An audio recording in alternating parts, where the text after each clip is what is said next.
샬롬 10월 20일 매일 말씀 묵상입니다. 한 주간도 주님 안에서 평안하셨는지요? 오늘도 주님께서 우리에게 맡겨주신 모든 일과 상황 가운데서 주님의 능력으로 잘 감당해내시는 그런 하루 되시길 소망합니다. 오늘은 지난주에 이어서 로마서 11장 29절에서 32절 말씀 함께 묵상하며 현재 계속해서 진행되고 있는 이스라엘과 팔레스타인의 갈등 문제를 우리가 어떻게 기도로 돕고 중보해야 하는지 함께 나누기 원합니다. 제가 봉독하겠습니다. 하나님께서 주시는 고마운 선물과 부르심은 철회되지 않습니다. 전에 하나님께 순종하지 않던 여러분이 이제 이스라엘 사람의 불순종 때문에 하나님의 자비를 입게 되었습니다. 이와 같이 지금은 순종하지 않고 있는 이스라엘 사람들도 여러분이 받은 그 자비를 보고 회개하여 마침내는 자비하심을 입게 될 것입니다. 하나님께서 모든 사람을 순종하지 않는 상태에 가두신 것은 그들에게 자비를 베푸시려는 것입니다.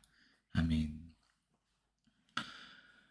지금 현재 이스라엘과 팔레스타인의 갈등을 보면서 많은 사람들이 이 양측의 모든 사람들을 비난하기도 하고 또 두둔하기도 합니다. 이런 상황에서 누구의 편이냐, 누가 옳으냐, 누가 더 잘못한 집단이냐라고 하는 것은 사실 무의미한 것 같습니다. 왜냐하면 이런 상황들은 다 하나님의 그 섭리 안에서 우리가 기도해야 할 기도로 또 돕고 중보해야 할 상황이고 또 마지막 때에 예수님께서 다시 오시기 전에 꼭 일어날 수밖에 없는 그런 일이기 때문입니다. 그럼에도 불구하고 우리는 이 사건을 보면서 이 사태를 보면서 그냥 일어난 일이구나 라고 생각하면서 남의 일 보듯이 보지 말아야 할 것입니다. 왜냐하면 이것은 우리의 모든 구원과 연결되어 있기 때문입니다. 많은 사람들이 왜 지금 이 땅, 팔레스타인 땅에서 이스라엘 사람들이 이 땅을 차지하려고 하느냐라고 갈등하고 있습니다. 그러나 한 가지 짚고 넘어가야 할 것은 왜 그 땅이 팔레스타인이라고 불리게 되었느냐는 것입니다. 이 땅이 팔레스타인이라고 불리게 된 이유는 AD 132년에 예루살렘 성전이 무너진 이후입니다. AD 70년에 로마에 의해서 예루살렘 성전이 무너졌죠. 그럼에도 불구하고 유대인들은 포기하지 않고 그 나라의 독립을 위해서 싸웠습니다. 그래서 132년에 바르코크바라는 리더가 등장하게 되면서 그때 당시는 유대인들이 이 사람을 메시아로 생각했습니다. 왜냐하면 바르코크바라는 것 이름 자체가 바르 아들이란 뜻이고 코크바는 별이라는 뜻입니다. 즉 별의 아들이라는 이 사람이 일어나서 메시아 같이 등장해서 우리가 로마로부터 독립해야 된다. 메시아로 잠깐 여겨졌던 예수는 그 독립을 실패했지만 우리는 독립할 수 있다라고 생각하면서 그렇게 사람들을 봉기를 일으켰습니다. 그러나 결국 어떻게 되었냐면 136년에 처참하게 패배하게 되죠. 그래서 50만 명이라는 사람이 그때 당시에 죽게 되었습니다. 유대인들 50만 명이 전쟁으로 인해서 다 죽게 된 거죠. 물론 죽을 수밖에 없어서 자결한 사람도 있고 죽임을 당한 사람도 있었지만 아주 큰 패배로 끝나게 되었습니다. 결국 이 유대인들의 반람과 봉기에 지쳤던 그때 당시 하드리안 왕은 더 이상 그 땅을 유대 땅이라고 부르지 말아라 라는 정책을 내리면서 그 땅을 그때부터 유대인의 원수였던 시리아와 팔레스타인이라는 이름으로 그 땅을 불러라 라고 하면서 AD 136년 이후에 그 땅이 시리아 팔레스타인으로 불리게 되었습니다.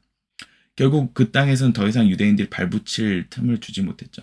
뿔뿔이 흩어진 유대인들은 2000년간 유리방황하다가 1948년에 유대 땅에 다시 돌아온 시오니즘 운동으로 돌아온 유대인들이 그 땅을 다시 이스라엘 스테이트로 선언하게 됩니다. 그렇게 독립을 선언했던 이스라엘 사람들이 지금 그 나라를 이루면서 살게 되었지만 문제는 이미 살고 있었던 아랍 사람들이었습니다. 영국의 통치 아래 있었던 그 지역이 이제 원래 없었던 나라였는데 요르단이라는 트랜스조르단이라는 그런 이름으로 그 지역을 명명하게 되었고 요르단이라는 나라가 그때 세워지게 된 것입니다.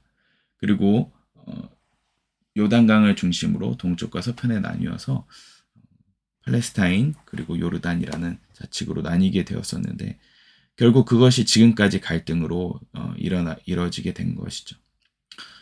그런데 이런 상황을 보면서 우리는 무엇을 어떻게 바라봐야 할까요? 이것이 팔레스타인 사람들 위해서 있어야 될 땅이냐 아니면 이스라엘 사람들 위해서 그 땅을 우리가 지지해줘야 되냐. 결국에 하나님께서 이 일을 통해서 무엇을 하시고자 하는지를 성경을 통해서 우리가 봐야 할 것입니다. 오늘 본문 말씀에서는 하나님께서 결국 없어진 것 같았던 이스라엘을 다시 회복한 한 예언이 이루어진 것을 우리가 알 수 있습니다. 하나님께서 주시는 고마운 선물과 부르시면 철회되지 않습니다. 라고 되어 있습니다. 많은 신학자들이 이스라엘이 멸망한 이후에 더 이상 이스라엘은 없어지고 그곳에 그 이스라엘이라는 곳에 교회 혹은 개인이 해석되어져야 한다는 그 신학이 2000년간 이어져 왔습니다. 그래서 우리가 성경을 읽지만 이스라엘이라는 것이 나에게 적용하게 되면서 정말 나의 중심에서 내 직장, 내 미래, 어떤 내 배우자, 어떤 내 개인적인 것에만 적용을 했지 진짜 하나님의 역사를 보지는 못하게 된 것 같습니다. 그러나 이스라엘이 실제로 다시 국가가 생기게 되면서 정말 하나님께서 이 역사를 이루어 가신다는 것을 우리는 알게 됩니다. 그럼에도 불구하고 여전히 갈등이 있는 이 상황 속에서 우리는 어떻게 기도하고 바라봐야 할까요? 에베소서 2장 14절 15절에 이렇게 되어 있습니다. 그리스도는 우리의 평화이십니다. 그리스도께서는 유대 사람과 이방 사람이 양쪽으로 갈라져 있는 것을 하나로 만드신 분이십니다. 그분은 유대 사람과 이방 사람 사이를 가르는 담을 자기 몸으로 허무셔서 원수된 것을 없애시고 여러 가지 조문으로 된 계명의 율법을 폐하셨습니다. 그분은 이 둘을 자기 안에서 하나의 새 사람으로 만드셔서 평화를 이루시고 원수된 것을 십자가로 소멸하시고 이 둘을 한 몸으로 만드셔서 하나님과 화해시키셨습니다. 아멘. 결국 이 갈등은 예수님 안에서 화해되는 것밖에 없습니다. 우리가 이것을 바라보면서 하나님께서 화해시키고 회복시키시도록 기도해야 할 것입니다. 그러나 그 때가 있습니다. 언제 이 일이 이루어질까요? 오늘 본문 말씀 11장 25절부터는 이스라엘의 회복에 대한 예언의 말씀인데요. 이렇게 기록되어 있습니다. 그 비밀은 이러합니다. 이방 사람의 수가 다 찰 때까지 이스라엘 사람들 가운데서 일부가 완고해진 대로 있으리라는 것과 온 이스라엘이 구원을 받게 되리라는 것입니다. 아멘. 이방인의 수가 다 차야 이스라엘이 구원을 받는다고 이야기하고 있습니다. 결국 지금 이런 모든 사태는 이방인들이 다 돌아올 때까지 해결되지 않는다는 것을 우리가 알 수 있습니다. 결국 많은 이방인들이 주님께로 돌아와야 그것이 이루어진다는 것입니다. 그럼 언제 돌아오게 될까요? 그것은 알 수 없습니다. 예수님도 모른다고 말씀하셨죠. 그런데 참 흐름이 참 신기한 것은 세계 성서 공회 연합에서 지금 성경 번역 프로젝트를 진행하고 있는데 지금 현재 모든 언어를 종합해 보면 총 7,376개 언어 정도 된다고 합니다. 그런데 지금 성경이 번역된 언어는 한 719개 언어로 보급되어 있는데 신약 성경 같은 경우는 좀 더 많이 번역됐다고 합니다. 그런데 여전히 3,852개 언어가 번역되어야 한다고 합니다. 그런데 지금 대한성서공회를 포함한 세계성서공회연합회에서는 모든 언어로 성경을 보급한다는 목표를 가지고 번역기관들의 협력 증대 그리고 기술 발전으로 인해서 아주 빠른 속도로 이 번역을 진행하고 있다고 합니다. 그래서 현재 1200개 정도를 더 번역하는 것을 계획을 잡고 있는데 2038년까지 그것을 완료한다고 합니다. 그 속도는 AI 기술 발달과 그리고 여러 가지 기술 발달로 인해서 아주 빠르게 진행되고 있는데 이것을 요구하는 민족들이 더 늘어나고 있다고 합니다. 즉 결국 이방 사람들이 아주 빠른 속도로 예수님을 믿는 사람의 숫자가 늘어나고 있는데요. 결국 많은 이방인들이 예수님을 믿어야 하지만 더 나아가서는 이 갈등의 중심에 있는 아랍 사람들의 예수님과의 만남이 늘어나야 할 것입니다. 그런데 우리가 소식을 듣기로는 많은 사람들이 초자연적으로 예수님을 믿는다고 소식이 들려오고 있습니다. 환상 가운데 예수님을 만나고 그리고 정말 눈앞에 예수님이 나타나셔서 예수님을 영접한 아랍 사람들이 그렇게 많다고 합니다. 지금 현재 결국 이 모든 갈등과 이 모든 어려운 뒷면에는 하나님의 구원의 역사가 이루어지고 있는 줄 믿습니다. 이 철천지 원수인 아랍과 이스라엘, 아랍 사람들의 목표는 이스라엘이 지도에 사라지는 것이고 그들이 멸망하는 것입니다. 그리고 이스라엘 사람들도 이번에 사건을 통하여서 더 그 상처와 그 원망은 더 커져서 그 분노는 말로 닿을 수 없습니다. 지금 히브리 대학교에서는 소식지가 올라오고 있는데 히브리 대학교 동문들 중에서 납치되고 살해된 사람들의 리스트가 쭉 올라오고 있습니다. 그들이 속히 다시 집으로 돌아올 수 있도록 계속 기도와 후원을 계속 이야기하고 있습니다. 이런 일들 가운데 우리가 무엇을 위해서 기도해야 할까요? 그리고 성경은 무엇을 이야기하고 있을까요? 그런데 참 신기한 것은 이 아랍 사람들과 이스라엘 사람들의 회복도 바로 하나님의 그 평화의 그림 안에 있는 줄 믿습니다. 오늘 본문 말씀 이후에 에베소서 2장 14절 15절 말씀뿐만 아니라 이사야서 19장 23절 25절에 보면 이집트와 아시리아가 함께 주님을 경배할 것이다 라고 예언되어 있습니다. 그래서 그날이 오면이라고 이야기하면서 하나님께서 완성하시는 그날이 오면 이스라엘과 이집트와 아시리아 이 세 나라가 이 세상 모든 나라에 복을 주게 될 것이다. 아멘. 19장 22절입니다. 이집트와 아시리아가 누구입니까? 지금 이 갈등에 아주 가까이 있는 이집트. 그리고 아시리아는 지금 현재 이라크와 이란 그 지역을 통틀어서 이야기하고 있습니다. 즉 중동을 이야기하고 있는 것인데 지금 현재 다 아랍 국가들입니다. 이스라엘과 철천지 원수들이죠. 그들이 이 세상 모든 나라에 복을 주게 될 것이다. 이들이 모두 함께 주님을 경배하게 될 것이다. 라고 하시면서 23절에 이렇게 기록되어 있습니다. 만군의 주님께서 이 세 나라에 복을 주며 이르시기를 나의 백성 이집트야 나의 손으로 지은 아시리아야 나의 소유 이스라엘아 복을 받으라 하실 것이다. 아멘. 결국 하나님께서는 이 모두를 회복시키실 것입니다. 누구를 통해서 회복시키실까요? 바로 우리 평화의 왕이신 예수님이십니다. 결국 우리가 지금 기도해야 될 것은 무엇입니까?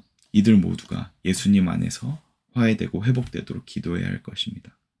지금은 비록 예수님을 부인하고 이들 모두가 예수님을 모르지만 결국 이스라엘의 실패로 인해서 이스라엘의 버림받음을 통하여서 우리 모두가 지금 예수님을 믿고 따르고 있습니다.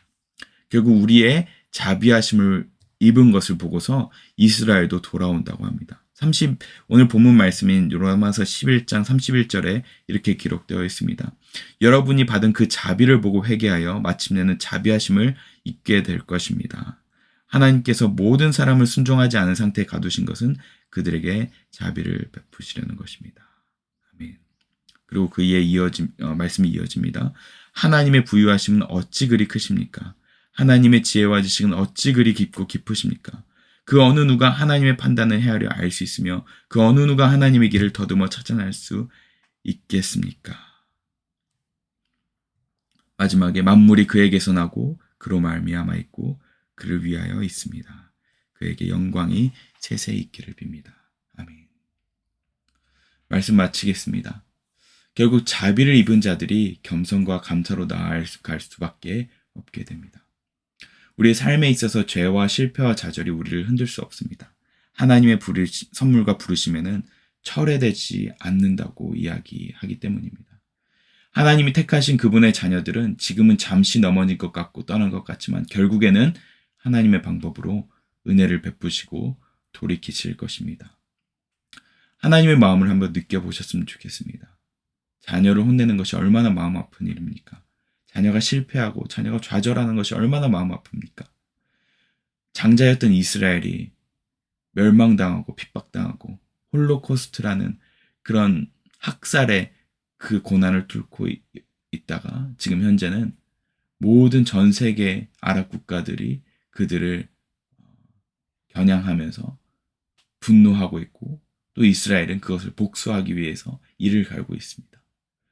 이런 상황 가운데 우리가 기도해야 할 것은 속히 주님, 정말 많은 이방인들이 예수님을 믿고 따르고 이방인의 수가 속히 차서 이 모든 갈등들이 예수님으로 인해서 회복되기 원합니다. 라고 기도해야 할 줄 믿습니다. 사실 현재 이스라엘 땅에는 예수님을 믿는 유대인들 그리고 예수님을 믿는 아랍인들이 함께 모여 예배하고 있습니다. 하나된 이스라엘, 하나된 하나님 안에서 하나된 백성들, 한 세 사람의 비전을 가지고 그들이 함께 예배하고 있습니다. 우리 또한 함께 중보했으면 좋겠습니다. 그곳이 갈등이 있는 그곳에 화해가 속히 이루어지도록 더 이상 인면 피해가 나지 않고 잘 해결될 수 있도록 위해서 기도해 주시고 또 전 하나님의 이 구원의 역사가 계속해서 이루어져서 우리 또한 그 구원의 역사에 함께하고 또 우리 주변에 믿지 않는 자들이 속히 하나님께 돌아오도록 기도하는 이런 기회가 되었으면 좋겠습니다. 함께 기도하겠습니다.